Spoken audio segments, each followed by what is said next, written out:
say, turning and going towards the kitchen with gently swaying hips as we remain sitting and watch you go.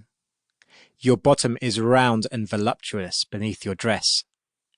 I steal a glance at our guest, who returns my look, before we again allow ourselves the pleasure of looking at your bottom.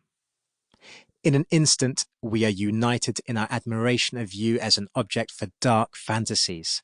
And, as this fact strikes me, I also acknowledge the homoerotic dimension in the situation. It doesn't frighten me. It's just like a new admission. I want him inside you. I want to unite with him in you, and at the same time, I know that this craving is predicated on your femininity. I draw on my cigar, then place it in the ashtray. I sit there, fingering the metal cylinder. My fingers tremble and he notices. Corona Grande says in golden letters on the blue steel cylinder. It must be at least 20 centimeters long, and I guess the cigar's bound to take about an hour to smoke. As long as I keep smoking, I can feel safe. You twist the cork out of the bottle, your arms' muscles tense as you do so. Your breasts rise. He leans against the back of his chair, letting his eyes run up and down your body in approval. And you straighten your back. Let him stare, force him to stare, before finally pouring into our glasses. You want him to look at you. On the way to the kitchen, you show off your bottom and thighs to him. Then your beautiful small breasts with nipples straining against the fabric of your dress, your long neck and flat stomach.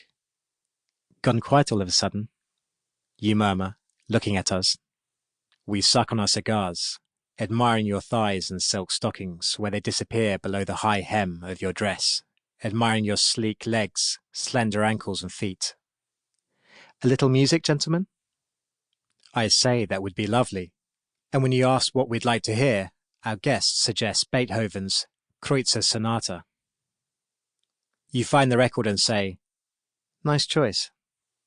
That was what inspired Leo Tolstoy to write his novel of the same name.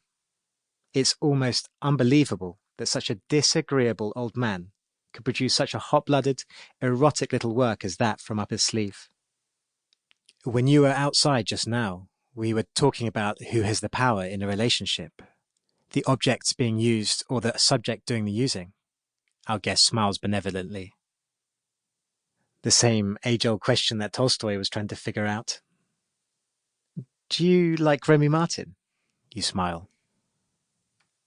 Not to change the subject, our guest chimes in, but I've just got back from a trip to the continent.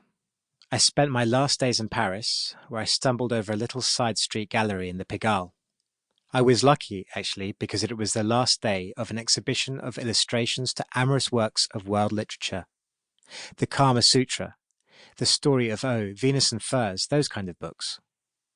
One of the pictures you couldn't avoid getting stuck in your memory was a lithograph from Paris in 1933, and it was one of those illustrations to a book called Reminiscences of a German Songbird. The picture showed a woman as the midpoint of an orgy. She was shamelessly submitted to a whirlwind of dark urges.